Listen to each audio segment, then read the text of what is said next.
जो वचन हमारे सामने पढ़ा गया एक व्यक्ति के बारे में है जो यरीहो नामक एक शहर के प्रवेश द्वार पर बैठा हुआ। ये जो यरीहो शहर है ये प्रभु यीशु के दिनों में एक प्रमुख शहरों में गिना जाता है, क्योंकि यहूदा प्रदेश में प्रवेश करने के लिए यरदन नदी को पार करके पहले यरीहो शहर आता है और यरदन नदी के जो घाटी है वो बहुत उपजाऊ थे। इससे यरीहो शहर जो था बहुत ही धनी शहरों में गिना जाता था, क्योंकि वहां पे चुंगी लिया जाता था बाहर से अंदर आने वालों को। साथ ही साथ वहां का मौसम बहुत अच्छा था। वहां पे व्यापार का वो एक केंद्र था, जहाँ पे व्यापार के लिए अंदर आने वाले जाने वाले सामान को लाने ले जाने के उधर से यहूदा यानी यरूशलेम में आने के लिए यरदन नदी को पार करके यरीहो से होकर आना पड़ता था। आपको यदि याद होगा जब यहोशू ने इस्राएलियों के साथ यरदन नदी को पार किया तो सबसे पहले यरीहो के विरुद्ध लड़ा, यरीहो के दीवार के विरुद्ध लड़ा है ना। उसने 7 चक्कर प्रतिदिन एक चक्कर 7वें दिन 7 चक्कर लगाए थे। और जैसे उन्होंने प्रभु परमेश्वर का नारा लगाया था तो यरीहो की दीवार गिर गया। ऐसा बताया जाता है कि यरीहो जो शहर था प्राचीन काल में भी उन प्रमुख शहरों में से एक था जिसकी दीवार थी, शहर की दीवार थी, शहर बना था। उन दिनों में करीब या फिर हम कहें प्रभु यीशु के 12 से 1500 साल पहले भी वो शहर 4 दीवारों से घिरा हुआ था। उसकी अपनी ख्याति थी। उस यरीहो के बारे में इसमें बताया जाता है। और ये जो समय था प्रभु के लिए अपने पृथ्वी के जीवन के अंतिम सप्ताहों का समय था। और इस समय में जो घटना आज की हम सीख रहे हैं, ये समय प्रभु यरूशलेम की ओर जा रहा था दुख उठाने के लिए और उसे यरीहो से होकर वो जा रहा था। इसलिए कि यरीहो यरदन पार करके यरीहो पहला शहर है, गलील से यरदन होते हुए यरीहो को क्रॉस करके वो यरूशलेम जा रहा था। प्रभु के चेले प्रभु के साथ और एक बड़ी भीड़ प्रभु के साथ। ये फसह के त्योहार का समय था, यरूशलेम में त्योहार था और उस त्योहार को मनाने के लिए लोग सब यरूशलेम की तरफ जा रहे थे। हम कई बार सुन चुके हैं फसह के त्योहार के बारे में, इतनी बड़ी संख्या में लोग वहां पर जाया करते थे और जगह जगह से लोग यरूशलेम की तरफ जाया करते थे। जो 12 साल से बड़े उम्र का होता था यहूदी बच्चा, उसके लिए त्योहार के यरूशलेम जाना जरूरी है। इसलिए पूरे विश्व से लोग यरूशलेम में जाया करते थे। उन दिनों में भी ये त्योहार का समय था और विशेष करके जब धार्मिक गुरु जाते थे तो क्या के पीछे बड़ी भीड़ जाती थी, क्योंकि धार्मिक गुरु उन दिनों में ऐसी प्रथा थी कि जब वे चलते थे चलते चलते बहुत सारी शिक्षाएं देते हुए जाते थे। हम कई बार सुन चुके हैं कि प्रभु मार्ग में चलते हुए लोगों को चेलों को सिखाते हुए जा रहा था, क्योंकि ये उनकी ऐसी प्रथा थी कि जब धार्मिक गुरु चलते थे तो उनके साथ शिष्य चलते थे, लोग चलते थे और वचनों को सुनते हुए यरूशलेम की तरफ जाते थे। हो सकता है एक ऐसा ही एक समय लोगों को ये मालूम था कि यीशु यरूशलेम जा रहा है, तो उसके साथ प्रभु के चेले हैं और उसके साथ एक बड़ी भीड़, और वो भीड़ प्रभु की बातों को सुनते हुए यरूशलेम की ओर उन लोग जा रहे हैं। और इस बीच में जब एक के बाद एक भीड़ प्रभु के सामने जा रही थी तो उसे यरीहो से होकर वो जा रहा था। और इसमें लिखता है कि यहाँ पर एक व्यक्ति का नाम है तिमाई का पुत्र बर्तिमाई। एक अंधा भिखारी सड़क के किनारे बैठा था। कौन बैठा था? एक अंधा भिखारी। क्योंकि उन दिनों में अंधों को कोई काम नहीं हुआ करता था। अंधे कुछ नहीं कर सकते थे उन दिनों में, भीख मांगने की सीखे। उन दिनों में अंधे जो होते थे वे सब में असहाय होते थे, लाचार होते थे और उनके जीवन को जीने के लिए और कोई दूसरा माध्यम नहीं था। इस्राएलियों में गरीबों को, दुखी लोगों को, अंधों को दान देने की प्रथा थी। प्रभु ने कहा था कि अपने बीच में से गरीबों को संभालो, और उन्हीं में से अंधे भी हुआ करते थे। जैसे हम लंगड़ों के बारे में सुनते हैं जो मंदिर के दरवाजे पे बैठकर भीख मांगा करते थे, क्योंकि वो दूसरा कुछ काम नहीं कर सकते। तो विशेष करके अंधों के लिए कोई दूसरा रास्ता ही नहीं था जीने के लिए, भीख मांगने के सिवा। वे बहुत ही असहाय थे, उनके पास कोई दूसरा रास्ता नहीं था। और यरीहो के पास ये भिखारी शायद इसलिए बैठा था होगा क्योंकि यरीहो एक धनी शहर था और वहां पर बहुत धनी लोग आते जाते थे। यरीहो प्रवेश करने के सामने बैठने का अर्थ है कि लोग जो गुजरते थे उससे उन्हें जो दान मिल जाता था उससे अपनी जीविका चलाते थे। इसलिए हो सकता है बर्तिमाई एक अंधा भिखारी सड़क के किनारे बैठा हुआ, और इसमें ऐसा लिखता है, यह सुनकर कि यीशु नासरी जा रहा है, पुकार पुकार कर कहने लगा। अब उसे आंखों से दिखता नहीं था, लेकिन कान उसके बड़े तेज थे। उसने सुना कि आज बहुत बड़ी भीड़ जा रही है, यहाँ पे तो लोग सही है, लेकिन इतनी बड़ी भीड़ क्यों जा रही है? उसने अपने कानों से सुना जब वो भीख मांग रहा था। ऐसा नहीं था कि उस रास्ते से भीड़ नहीं जाते, लेकिन हो सकता है कि प्रभु के साथ जो भीड़ चल रही थी वो बहुत बड़ी संख्या में थी होगी, और जिसकी आहट उसने सुना होगा और लोगों से पूछने लगा, अरे भाई जाते तो सब है, लेकिन ये भीड़ तो बहुत बड़ी लग रही है मुझे, क्योंकि बहुत सारे लोगों के पैदल चलने की आवाज मुझे आ रही है। ऐसी क्या बात है कि इतना शोरगुल हो रहा है और इतने सारे लोग जा रहे हैं, क्या ऐसी बात है, क्या हो रही है? उसके अंदर जानने की इच्छा हुई और उसने पूछा कि कौन जा रहा है? लोगों ने बताया होगा नासरत का यीशु जा रहा है, भविष्यद्वक्ता जा रहा है, उसने उसे बताया होगा। और इसमें लिखता है, जैसे ही उसने सुना कि यीशु जा रहा है, यीशु नासरत का यीशु जा रहा है, पुकार पुकार कर कहने लगा, हे दाऊद की संतान यीशु मुझ पर दया कर। उसने सुना कि मसीहा जा रहा है। ऐसा नहीं था होगा कि इसी दिन उसे पता चला, हो सकता है उसने बहुतों से सुना था होगा कि एक मसीहा आया है जो लोगों को चंगाई कर रहा है, लोगों के जीवनों में आशीषें ला रहा है, और वो जगह जगह घूम रहा है, वो अपने को आंखें दे रहा है, घोड़ियों को चंगा कर रहा है, वो बूढ़ों को जिला रहा है, वो बहरों को कान दे रहा है, लंगड़ों को पांव दे रहा है, वो घोड़ियों को शुद्ध कर रहा है, कुछ आत्माओं को निकाल रहा है। उसने वास्तव में प्रभु के बारे में सुना था होगा। जब लोगों ने उसे बताया एक नासरत का यीशु जा रहा है, तो उसने बड़े आवाज लगानी शुरू कर दी। इतनी बड़ी भीड़ में भी उसने आवाज लगाना शुरू कर दी। क्या आवाज लगाना शुरू किया? हे दाऊद की संतान यीशु मुझ पर दया कर। बहुतों ने उसे डांटा, अरे क्यों चिल्ला रहा है? ऐसे धार्मिक कार्य के लिए जाते समय चिल्लाना नहीं चाहिए। ऐसी प्रथा थी कि जब धार्मिक गुरु चलते थे उन्हें कोई रोकता नहीं था, क्योंकि वो यरूशलेम की तरफ जा रहे थे, मंदिर की तरफ जा रहे थे। हो सकता है लोगों के मन में भी ऐसी सोच थी कि जब गुरु यरूशलेम की तरफ जा रहे हैं, धार्मिक कार्य के लिए जा रहे हैं, त्योहार मनाने के लिए जा रहे हैं, तो धार्मिक गुरुओं को रोका नहीं जाता। लेकिन उसने माना, चाहे जो भी हो मैं तो चिल्लाऊंगा, और वो और जोर से चिल्लाने लगा। लोगों ने उसे कहा कि चुप रहे, पर वो और भी पुकारने लगा, और जोर से बुलाने लगा, और जोर से बुलाने लगा। इसमें लिखा है कि हे दाऊद की संतान मुझ पर दया कर, हे दाऊद की संतान मुझ पर दया कर। और इसमें लिखा है, तब यीशु ने कहकर कहा, उससे बुलाओ। इतना जोर से उसने चिल्लाया कि आवाज कहां तक पहुंची? प्रभु तक पहुंच गई। इतना भीड़ में प्रभु आगे चल रहा था, हम नहीं जानते, लेकिन ये इतना जोर से चिल्ला रहा था कि आवाज कहां तक पहुंची? प्रभु तक पहुंची। उस भीड़ में पहुंची प्रभु तक, और प्रभु को रुकने के लिए मजबूर कर दिया। एक ऐसी आवाज जिसने प्रभु को रोक दिया। किसको रोक दिया? प्रभु को रोक दिया। प्रभु को जा रहा था, इसने चिल्लाना नहीं छोड़ा।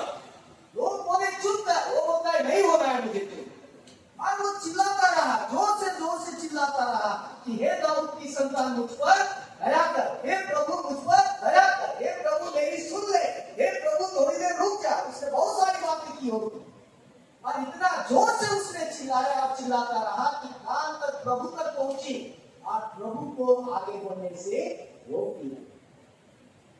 इतनी अजीब बात है।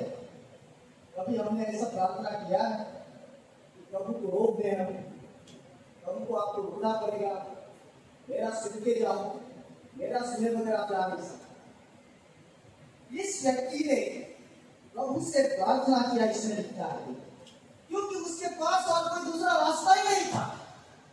वो देख नहीं सकता था, वो प्रभु के पीछे जा नहीं सकता था, वो अंधा था, उसकी लाचारी बहुत ही सामने थी।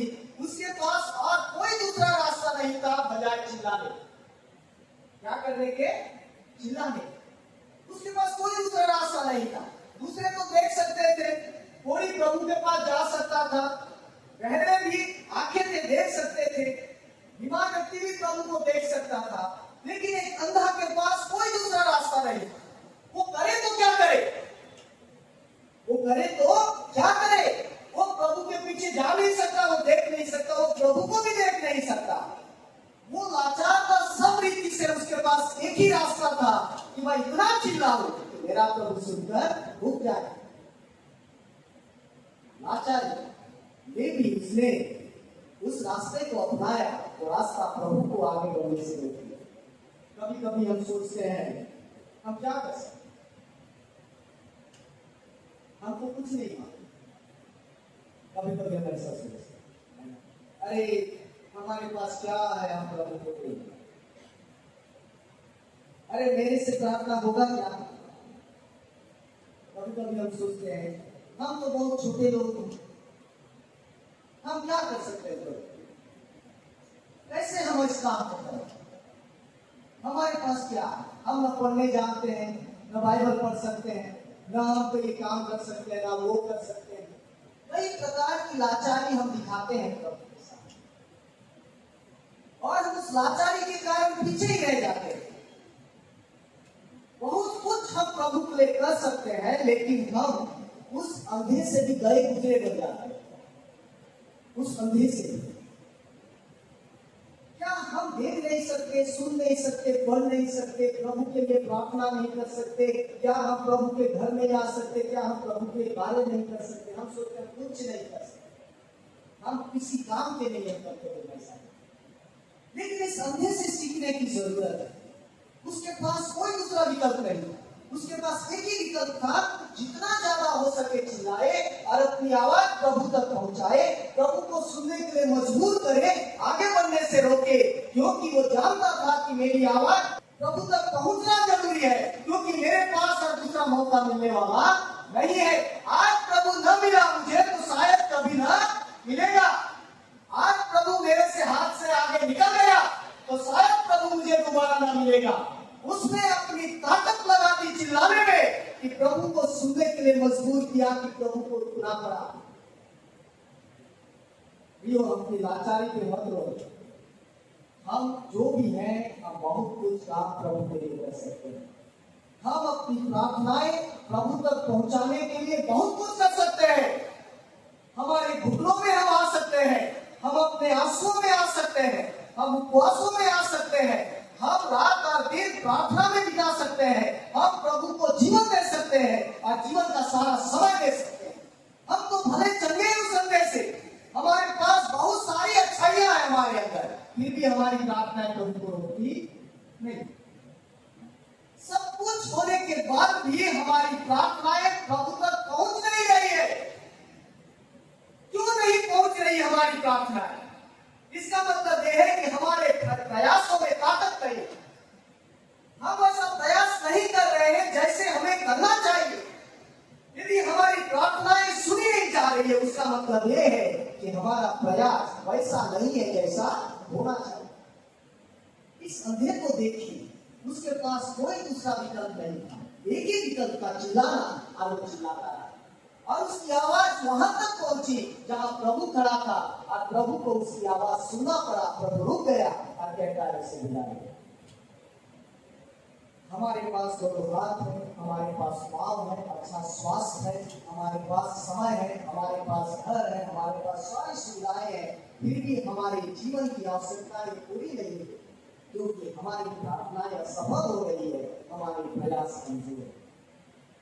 हम इस अंधे से सीख सकते हैं, जो देख नहीं सकता था, जो चल नहीं सकता था, उसको एक ही विकल्प था कि प्रार्थना में चिल्लाए, जब तक प्रभु के कान तक उसकी आवाज ना पहुंचे वो चिल्लाता रहा। और इसमें लिखा है, देखिए कि प्रभु को उसकी सुनने के लिए रुकना पड़ा, प्रभु को उसकी सुनने के लिए रुकना पड़ा,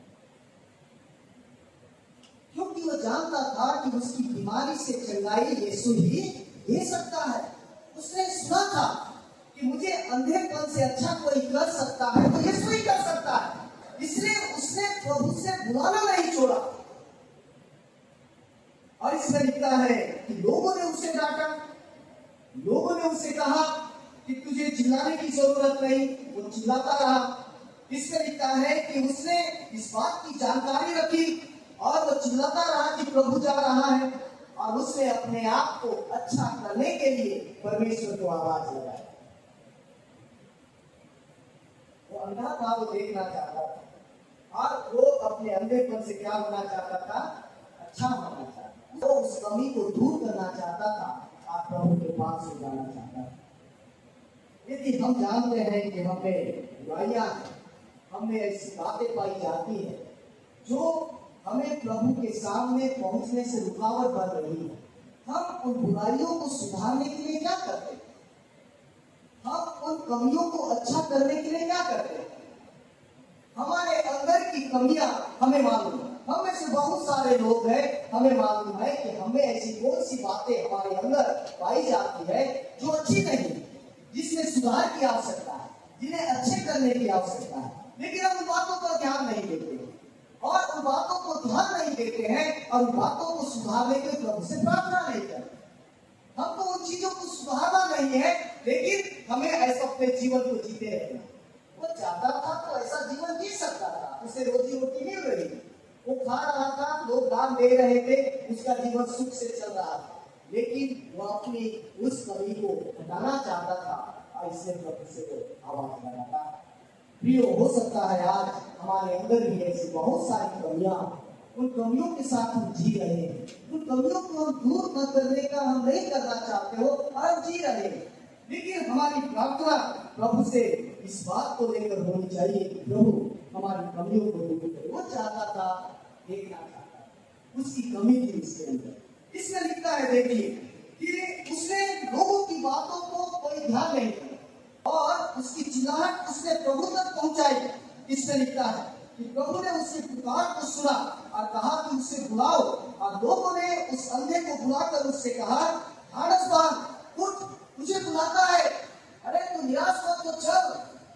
चिल्ला रहा था, देख प्रभु ने सुन लिया और प्रभु रुक गया है, तुझे बुला रहा है।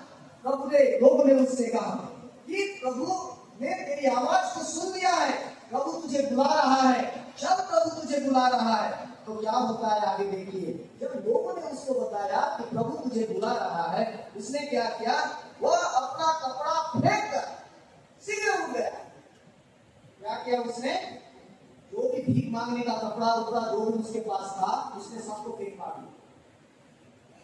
उसको इतना खुशी हुई कि मेरी आवाज प्रभु तक पहुंच गई है और मुझे प्रभु वो चीज देने वाला है जिसकी मुझे जरूरत है। इसके पहले भी प्रभु से चंगाई देता, उसने वो कटोरा हो या मांगने की चीजें सब कुछ फेंक मार दिया। मुझे अब चाहिए ही नहीं, मुझे तो प्रभु ने बुला लिया। उसका विश्वास देखिए, वो इसके पहले कि उससे मिले, उसने सारी चीजें फेंक दिया। हम जानते हैं मांगने वाले क्या क्या अपने साथ रखते हैं, और मांगने के लिए कोई यहाँ पे लिखता है वो कपड़ा, इसको इंग्लिश में लिखता है क्लॉथ, यानी ऊपर का कोट जो पहनते थे, तो उसने हो सकता है उससे बिछाकर उससे भीख मांगा करता था। जब उसने देखा कि प्रभु ने मुझे बुला लिया, मुझे प्रभु ने सुन लिया मेरा आवाज, मुझे प्रभु देने वाला है जो मुझे चाहिए, उसने क्या किया? सबको फेंक दिया। अब ना मुझे लकड़ी की जरूरत है, ना मुझे कुर्ता की जरूरत है, अब ना मुझे किसी भी चीज की जरूरत है, भाई तो सीधा प्रभु की तरफ लौट। उसने उन चीजों को फेंक दिया जो उसके जीवन के लिए जरूरी था। उसे ऐसा लगता था कि ये चीजें उसे जीवन को चला रही है। उसे इस बात का विश्वास हो गया कि अब मुझे इनकी जरूरत नहीं है, मुझे तो प्रभु ने बुला लिया, मैं भागता हूँ प्रभु की तरफ। कितनी अजीब बात है, तुम सोच कर देखिए। जो व्यक्ति उस भीख मांगने की चीजों के सहारे जी रहा था, या कुर्ता अपना जो ऊपर का कपड़ा फैलाकर भीख मांग रहा था, जब उसको प्रभु की आवाज सुनाई दी, प्रभु ने लोगों को भेजा, उसको प्रभु देने के पहले ही विश्वास हो गया कि मैं प्रभु के पास जा रहा हूँ, अब मुझे इन चीजों की जरूरत नहीं है, मुझे वो मिलने वाला है जो प्रभु मुझे देने वाला है। हालेलुया। उसका विश्वास देखिए, देने के पहले ही उसने विश्वास कर लिया कि प्रभु मुझे देने वाला है, मुझे अभी भीख मांगने की चीजों की जरूरत नहीं है। उसने सब चीज फेंक दिया, अब मुझे चीजों की जरूरत नहीं है। इसमें लिखता है कि उसने अपना कपड़ा फेंक दिया। अब मुझे तेरी जरूरत नहीं है, मुझे तो प्रभु बुला रहा है। क्योंकि उसे 100% मालूम था यदि प्रभु मुझे बुला रहा है तो मैं जो मांगूंगा वो प्रभु मुझे, उसे गारंटी था, उसे इस बात का विश्वास था जिस यीशु को वो बुला रहा है उसमें मेरे जीवन को बदलने की ताकत है। उसे पूरा मालूम था, उसे विश्वास था और उस विश्वास के साथ उसने सारी चीजों को फेंक दिया जिसके सहारे वो भीख मांग रहा था। कभी आपने या मैंने ऐसा विश्वास पाया है अपने जीवन में, इसके पहले कि हम प्रभु के पास तक पहुंचे, आवाज सुनकर ही सब चीजें से अपने आप को दूर कर दे, उसने प्रभु तक पहुंचने के पहले ही सारी चीजों से अपने आप को दूर कर दिया, अपने कपड़ा को फेंक दिया, भीख मांगने चीजों को फेंक दिया।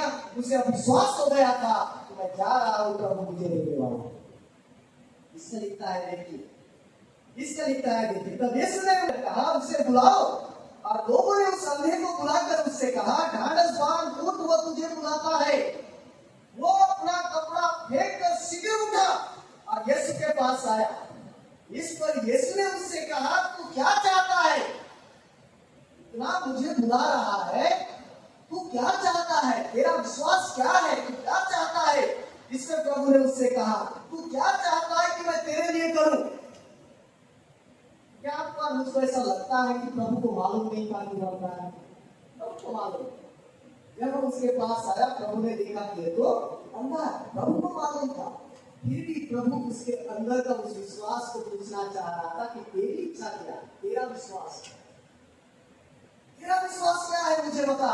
प्रभु कहता ऐसा नहीं था कि यदि अंधा कोई सामने आए हम उसे पहचान न सके कि वह अंधा है। प्रभु ने भी देखा है अंधा है, लेकिन फिर भी प्रभु ने उससे पूछा। इससे देखिए प्रभु ने उससे पूछा तू क्या चाहता है कि मैं तेरे लिए करूं। अंधे ने उससे कहा हे रब्बी, यह भी मैं देखने लगूं।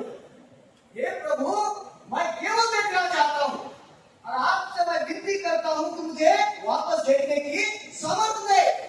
मैं अंधा हूं, मैं देखना चाहता हूं और इसलिए मैं आपको बुला रहा था कि यदि आप मेरी सुनेंगे, मुझे मालूम है कि आप मुझे आंखें देंगे और मैं देख सकता हूं। इसमें क्या लिखा है देखिए, यीशु ने उससे कहा जा, तेरे विश्वास ने तुझे चंगा कर दिया है। वो तुरंत देखने लगा और मार्ग में उसके पीछे उड़ गया। वो जानता था कि प्रभु उसे चंगा कर सकता है, इसलिए वो विश्वास लेकर प्रभु के पास आया। प्रभु ने उससे इसलिए पूछा कि तेरा विश्वास क्या है। मैं जानता हूं तू अंधा है, मैं जानता हूं कि तू अंधा है, लेकिन मैं जानता हूं कि तू बताए कि तेरा विश्वास क्या है। वो कहता है प्रभु मेरा विश्वास है, यदि आप छुएंगे मुझे तो मैं देखने लग जाऊंगा। यदि आप मुझे छुएंगे मैं देखने लग जाऊंगा, ये मेरा विश्वास है। और मैं इसी विश्वास से आपके पास आया हूं कि मैं देखना चाहता हूं, मुझे रोशनी चाहिए और रोशनी आप मुझे दीजिए, ये मेरा विश्वास। प्रभु ने कहा तूने विश्वास किया कि तू देख सकता है, इसलिए जा तू देखने लग। विश्वास के साथ प्रभु के पास आए। कई बार हमें से बहुत सारे लोग हम प्रभु के घर में आते हैं, बहुत सारी चीजों के साथ आते हैं, लेकिन हम नहीं पाते हैं क्योंकि हम विश्वास के साथ नहीं आते। हमें विश्वास की कमी हो जाती है। हम प्रार्थना तो करते हैं लेकिन हमें डाउट होता है मिलेगा कि नहीं मिलेगा। हम प्रार्थना तो करते हैं मैं चंगा हो जाऊंगा, लेकिन फिर भी डाउट रहता है कि मैं चंगा होऊंगा कि नहीं। हम प्रार्थना तो करते हैं कि मुझे नौकरी मिलेगी इस भवन में आकर, फिर भी हमें डाउट रहता है नौकरी मिलेगी कि नहीं। हम प्रार्थना तो करते हैं कि मेरे घर में सारी चीजें अच्छी होगी, अब भी डाउट होता है शाम को जाके झगड़ा तो नहीं। हम प्रार्थना तो करते हैं लेकिन उस प्रार्थना में विश्वास की कमी होती है। जब हम प्रार्थना करते हैं तो उसमें विश्वास की कमी होती है। ये जो व्यक्ति प्रार्थना कर रहा था उसे मालूम था, उसको विश्वास था कि मैं मांगूंगा प्रभु मुझे 100% प्रभु मुझे। इसलिए प्रभु से कहता है मेरा विश्वास है प्रभु, आप मुझे छूइए मैं देखने लगूंगा, क्योंकि आप पे चंगाई करने की बात। प्रार्थना कितने विश्वास के साथ हम करते हैं। कई बार बहुत सारी चीजों के लिए हम प्रार्थना करते हैं लेकिन हम पाते नहीं है क्योंकि हमें विश्वास की कमी हो जाती है। हमारी मांगे तभी पूरी होगी जब हमारा विश्वास मजबूत होगा। जब हम प्रार्थना करेंगे इस विश्वास से करेंगे कि मैं मांगूंगा प्रभु मुझे दे, ये विश्वास विश्वास प्रभु चाहता है। मानकर सब करने वाला विश्वास नहीं। मानते तो है लेकिन डाउट में रहते हैं, होगा कि नहीं, आएगा कि नहीं आएगा, देगा कि नहीं देगा, होगा मेरे परिवार में कि नहीं होगा। ऐसे विश्वास से प्रभु प्रसन्न नहीं होगा। उस अंधे को मालूम था, प्रभु ने बुला लिया, अपना कपड़ा वपड़ा सब फेंक दिया। जब उसको मालूम था मैं जा रहा हूँ, यहाँ से खाली हाथ आने वाला नहीं, मैं जा रहा हूँ, मैं खाली हाथ नहीं आऊंगा। मेरे मुझ अंधे की आवाज प्रभु ने सुनी है, मैं प्रभु के पास यदि गया तो मुझे आंखों की रोशनी मिलेगी, उसे 100% मालूम। वो विश्वास के साथ हो गया कि मैं प्रभु के पास जा रहा हूँ, मैं प्रभु के पास जा रहा हूँ, अपनी चीजें लेकर जा रहा हूँ, अपनी कमियां लेकर जा रहा हूँ, क्योंकि प्रभु मुझे मेरी कमियों को भर देगा। हालेलुया। इस प्रार्थना विश्वास के साथ तो प्रभु के सामने गया और उसको कहता है, प्रभु तू क्या चाहता है, तेरा विश्वास क्या? वो कहता है, प्रभु मेरा विश्वास है, मुझे छुट्टी में देखना था और कुछ नहीं चाहता, मैं देखना चाहता हूँ, बस आप मुझे आंखों की रोशनी दे दी। प्रभु ने भी क्या किया, तू भागा, विश्वास से लेकर आया, ले मैं तुझे आंखों की रोशनी दे दी। और प्रभु ने आंखों की रोशनी दी। आगे क्या लिखा? जब उसने प्रभु से बांध लिया तब क्या हुआ लिखता है, देखिए, यीशु ने उससे कहा, चला जा, तेरे विश्वास ने तुझे चंगा कर दिया है। वो तुरंत देखने लगा लिखता है और मार्ग में उसके पीछे हो लिया, चंगा हो गया। प्रभु ने कहा, तू जा, तू चंगा हो गया। उसने क्या किया, घर में गया, क्या घर चला गया, हो गया, प्रभु मैं तो भी देख रहा हूँ, मैं घर में जाऊंगा, एंजॉय करूंगा, आनंद मनाऊंगा, मुझे मिल गया तो चाहिए। मैं प्रभु के घर गया, प्रार्थना हुआ मेरे लिए, मुझे चंगाई मिल गई, हो गया, अभी नेक्स्ट किया गया हूँ, ऐसा कहा था उसने। उसने क्या किया? प्रभु बोलता है, जा, मैं तुझे चंगाई के देता हूं। वो चला नहीं गया, पाने के बाद वो प्रभु को छोड़कर चला नहीं गया लिखता है, उसी रास्ते में प्रभु के पीछे हो लिया जो यरूशलेम जा रहा है और परमेश्वर की महिमा करता हुआ उसी रास्ते में चला गया। कितने सारे हम लोग ऐसे हैं, कई बार बहुत कुछ पाने के बाद प्रभु के लिए मेरा मुझे अपना घर जाना है, मुझे मिल गया तो मिलना था, आप मुझे आराम की स्थिति से मिल, हम मांगते तक प्रभु के साथ रहे, मिल गया ना वो, अब चलो देखेंगे जब नेक्स्ट जरूरत पड़ेगा किसी चीज का, तब जाएंगे चर्च में, प्रार्थना कर लेंगे, मिल जाएगा।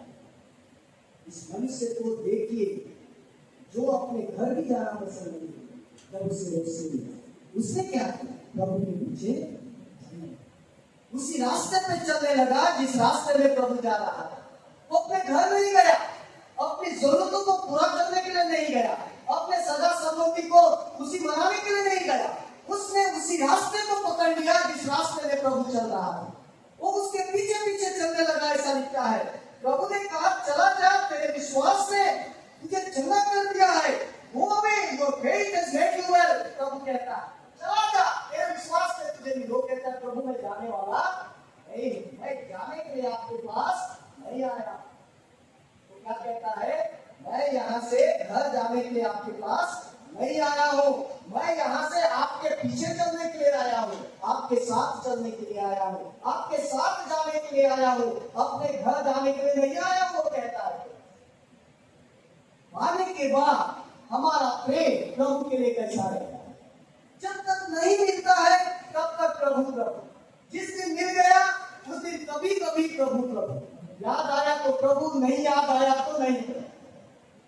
आते तक हमारी याद प्रभु से, जब तक हमें मिल गया प्रभु, मिल जाने के बाद जैसे प्रभु कह रहा है, जाओ बुता नहीं जाता, मैं तो आपके साथ। जब प्रभु से हम पाते हैं उसके बाद हमारे लिए प्रभु का महत्व कितना हो जाता है।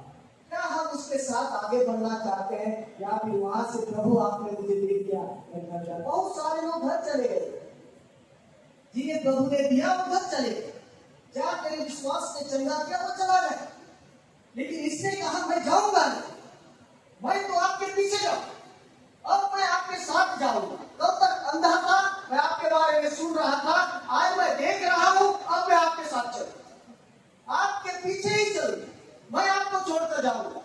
तो आशीष आपने मुझे दी है, उन आशीषों के लिए मैं भी परमेश्वर का धन्यवाद करना चाहता हूँ, उन आशीषों के लिए मैं भी यरूशलेम में प्रभु को जाना चाहता हूँ। उसने घर नहीं गया, वो प्रभु के पीछे निकला। जब तक अंधा था तब सड़क के किनारे था, जब देखने लगा तो प्रभु के साथ। न जाने कितने जीवन की समस्याओं में हमने प्रभु के कार्य को देखा, प्रभु का साथ देखा, प्रभु का प्यार देखा। हमने जो मांगा प्रभु ने हमें दिया, लेकिन अक्सर मिल जाने के बाद हमारा प्रेम कुछ और हो जाता है। मिलने के पहले प्रार्थना, मिलने के बाद हम दिखाई नहीं देते कि हम परमेश्वर के प्रति हमारा प्यार जब मिल जाता है तब ऐसा होता है। इस अंधे से हमें सीखने की जरूरत है। वो अंधा था, उसमें कमी थी, वो लाचार था, वो चाहता था कि प्रभु से चला। वो अपनी बीमारी के साथ, अंधेपन के साथ प्रभु के पास आया, एक विश्वास लेकर आया कि प्रभु मुझे चंगा कर सकता है यदि मैं प्रभु के पास। प्रभु ने कहा तू विश्वास करता है कि तू चंगा होना चाहता है तो मैं तेरे विश्वास के अनुसार तेरे जीवन में जाऊंगा। प्रभु ने उसे दिया जो उसने मांगा, क्योंकि उसने कहा कि प्रभु मैं देखना चाहता हूँ। प्रभु ने कहा, देखने के बाद प्रभु कहता है जा तुम चला जा, घर चला जा। प्रभु ने कहा वो कहता है मैं घर जाने वाला नहीं, अब मैं आपके साथ चलने वाला हूँ। जिधर जिधर आप जाओगे उधर उधर बढ़ जाऊंगा। यरूशलेम तो यरूशलेम जाऊंगा, जिधर बोलोगे उधर जाऊंगा, लेकिन मैं आपके पीछे पीछे जाऊंगा और आपके साथ बोलूंगा।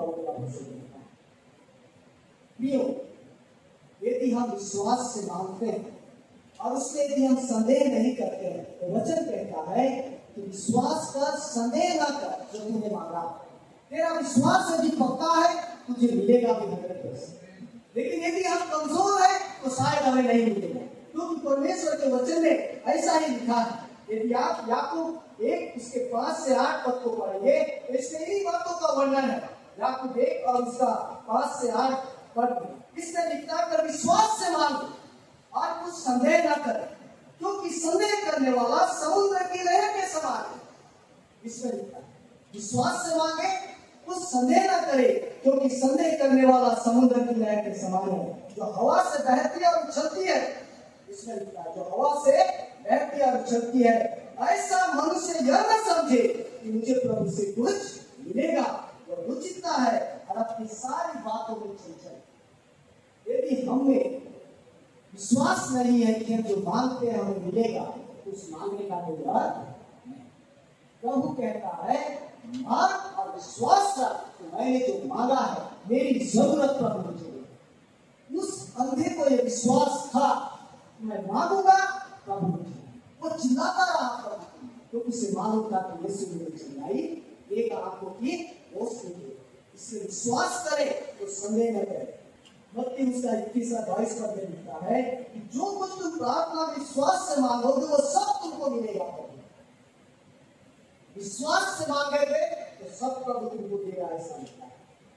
जो भी हम विश्वास से मांगे, यदि आप पढ़ेंगे मरकुस 11 उसका 24वां पद, इसमें लिखा है इससे मैं तुमसे कहता हूं कि जो कुछ तुम प्रार्थना करके मांगो तो प्रतीति कर लो कि तुम्हें मिल गया और तुम्हारे लिए हो जाएगा। कारण की है यदि विश्वास पक्का है तो मिलना भी पक्का है। हमारी जरूरतों को प्रभु पूरा करेगा। यदि विश्वास में हम कमजोर है, हम सालों मांगने के बाद भी नहीं मिले, क्योंकि वचन में ऐसा लिखता है। ऐसा व्यक्ति यह न सोचे कि जो उसने मांगा है उसने। यदि हम मांगे तो विश्वास से मांगे, प्रभु मेरा विश्वास है आप मुझे देंगे, प्रभु मेरा विश्वास है आप मुझे पूरा करेंगे, प्रभु मेरा विश्वास है मुझे जीवन में होगा ये चीजें जो कि ये मेरी जरूरत है, मैं देखना चाहता हूं, मैं देखना चाहती हूँ। प्रभु मेरा विश्वास, ये विश्वास प्रभु हमें चाहता है।